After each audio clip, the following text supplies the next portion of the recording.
మేము అనుకుంటున్నాం ప్రతిసారి సరే అయిపోయింది ఇంతకంటే దిగజారరేక సజ్జల రామకృష్ణారెడ్డి గారైనా జగన్మోహన్ రెడ్డి గారైనా అని మేము అనుకుంటాం. మేము ఇన్ ద సెన్స్ ప్రజలుగా మేము అనుకుంటాం.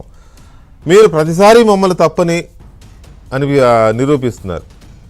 నిరూపించి మీరు దిగజారి చూపిస్తున్నారు. చట్టబద్ధత భ్రమలు కల్పించడం ఏంటి అంటే పార్లమెంటులో చేసిన చట్టం మీకు భ్రమలా కనిపిస్తోందా?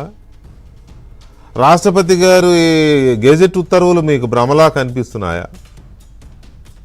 ఇందాక నేను అన్నాను పొరపాటున నోరు జారి మీకు విద్వత్తు ఉంది, విజ్ఞానం ఉంది, జ్ఞానం ఉంది, సంపాదకులకు పనిచేశారని.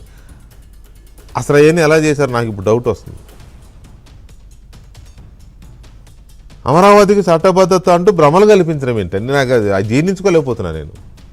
చట్టబద్ధత లేదా అమరావతికి ఇప్పుడు?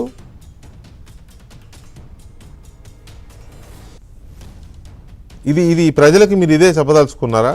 ఒకటి ఇది రెండో గుళిక, ఇది జ్ఞాన గుళిక.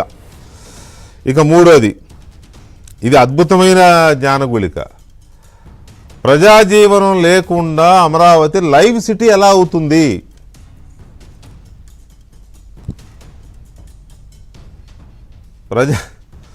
ప్రజాజీవనం లేకుండా రాజధాని అమరావతి లైవ్ సిటీ ఎలా అవుతుంది అంటే ఇప్పుడు రాజధాని ప్రాంతంలో జనం లేరా? మనుషులు లేరా? మీరేంటో మరి, మీరు అక్కడేగా ఉన్నారు. చంద్రబాబు నాయుడు గారు అక్కడే ఉన్నారుగా, మంత్రులు అక్కడే ఉంటున్నారుగా, చాలామంది ప్రజలు ఉన్నారు, 29 గ్రామాల ప్రజలు ఉన్నారుగా.